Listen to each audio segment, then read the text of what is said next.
Imagine losing a bidding war on a house, not because you're outbid in like cold, hard cash, but because you didn't write a compelling enough love letter to the seller. Yeah, that actually happens. It is wild.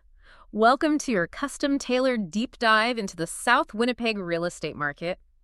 Our mission today is to decode exactly why this specific micromarket is seeing such an explosive frenzy of bidding wars, and to equip you with the tactical knowledge you need to actually win. Right, because it really is a frenzy out there right now. It is. Okay, let's unpack this. If you are trying to secure a home there right now, it's like a high-stakes game of musical chairs, but with energy-efficient houses. Exactly. And the music is playing twice as fast as it did just a few years ago. Mm-hmm. But, to understand how to play, we really have to look at what's actually driving this madness. Right. What's fascinating here is the fundamental shift in buyer psychology. Yeah. We aren't just looking at people trying to upgrade their square footage anymore. There's this aggressive pivot toward hyper-localized, community-oriented living. Right, but, community living isn't exactly a new concept. Why is it suddenly causing an inventory crisis, specifically in South Winnipeg? Well, because the definition of community has fundamentally changed for modern buyers. They don't just want a nice street anymore. Oh, they want more than that. Oh, absolutely. Yeah. They want lifestyle infrastructure baked directly into their daily routine. Developers have realized that the real premium isn't just in the bricks and mortar, it's in sustainable living, walkability to quality schools, and immediate access to green spaces. Makes sense. Yeah. So the inventory of new constructions that actually check all those ultra-modern, energy-efficient boxes is incredibly tight.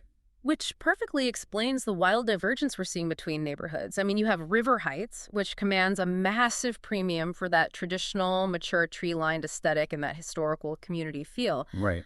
But then you look at Tuxedo, where the microeconomics are entirely driven by the proximity to upscale, modern boutiques. Exactly. And if you trace where young families are migrating, you see a completely different set of values driving the bids. Like, Fort Garry is drawing intense competition because of those spacious lots backing right up to the Assiniboine River. Oh, sure, the river access is huge. It is. But Bridgewater Forest is where you see the real master-planned premium. Buyers there are literally paying top dollar for built-in neighborhood parks and trail systems that older grids just weren't designed for. Okay, so say I'm a buyer targeting Bridgewater Forest, and I'm up against like 10 other families who also want that exact same master-planned lifestyle. How do I actually win? Fast offers and immediate financing are just the baseline now, right? Yeah, it's just table stakes. But earlier you mentioned writing a personal letter to the seller. Wait, in a market driven by intense bidding wars and cold hard cash, does a sappy letter to the seller actually move the needle, or is that just an urban myth? I know it sounds counterintuitive, but it absolutely moves the needle. Yeah. When a seller has 5 identical over-asking offers, the decision often comes down to emotional resonance. Yeah, sellers have an attachment to their home. A letter detailing how your family plans to grow up playing in the exact same built-in park their kids did can actually break a tie. That is wild. But if I'm on the other side of this equation, like if I'm the seller, I'm not just looking for a pen pal. Even with buyers throwing themselves at these properties, there's a science to maximizing that return in a hot market. Oh, there definitely is. Yeah. Because buyers are paying a massive premium for this lifestyle, their expectations for the property's condition are sky high. You aren't just selling a roof, Right, you have to sell the whole package. Exactly. You're selling the perceived value of an effortless turnkey lifestyle. That means being incredibly strategic. You have to declutter, get high-quality photos, do the staging. And the staging is crucial. It is. And you have to manage your listing timelines and maintain absolute flexibility in negotiations to keep the bidding frenzy competitive. You're managing an auction, essentially. Precisely.